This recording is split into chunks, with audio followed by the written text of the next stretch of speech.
asikhulume ngama-ulcer. Uke wezwa lezi inhlungu, i-pain noma i-discomfort ongayizwa kule ndawo lena yesisu? Ngenzeka kuba ama-ulcer. Baningi abaphila nawo. Let's dissect it.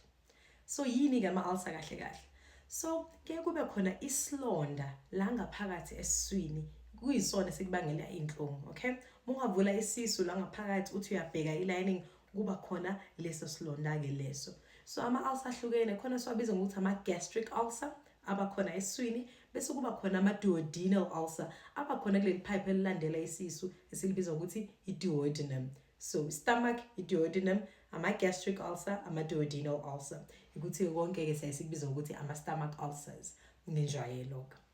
Okay, so ajwayelekile-ke kakhulukazi kubantu besilisa ukudlula kubantu besifazane, and nizowathola kakhulu kubantu besilisa abansundu.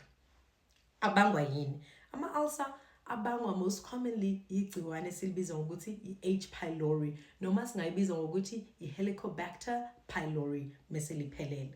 Leli gciwane-ke abaningi balithola besasebancane, bangakhula behlale nalo, lingababangeli inkinga, bengabi nazo impawu, kodwa kukhona abazoba nazo impawu. Uthola-ke endaweni lapho there's poor water and sanitation khona, noma kungaba khona i-fecal contamination, iyona-ke indlela ongalithola ngalo leli gciwane.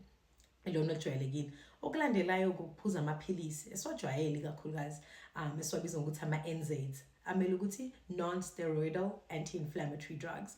Lawa-ke afaka o-brufen, o-aspirin, o-grandpa. So ilawo maphilisi ajwayelekile kakhulukazi i-grandpa, because ngiyazi ukuthi baningi abantu abasabawathenga esitolo bathi bona baphuza i-grandpa every day. Lokho kukubeka engcupheni yokuthi ube nama-ulcer. Okay, iziphi-ke ezinye izinto? Ukubhema, ukuphuza utshwala kakhulu, ukuphuza i-caffeine, so abantu abaphuza i-coffee kakhulu. If there's stress, if you are stressed after a long period of time, i-stress leso nazo singakubeka engcupheni ukuthi ube nama-ulcer. And then ngaba khona-ke ama-genetic factors nezinye-ke izinto ezi-rare ezifana no-Zollinger-Ellison syndrome esingeke sisangena kuzo-ke njengamanje. Mhlawumbe uyazibuza ukuthi okay, ngiyabuza ukuthi zibangwa yilezi zinto, kodwa kwenzeka kanjani kahle kahle? Kumele si-understand ukuthi isisu sisebenza kanjani. So mawudla ukudla kuyangena la esiswini, isisu umsebenzi wazo ukuthi si-digeste ukudla kuzoya endaweni lapho kudingeka khona emzimbeni, naloko kuyi-waste kuyophuma la ngemuva ku-number 2.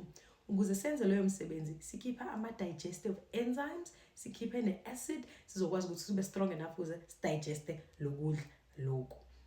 So ileyo function yokuqala.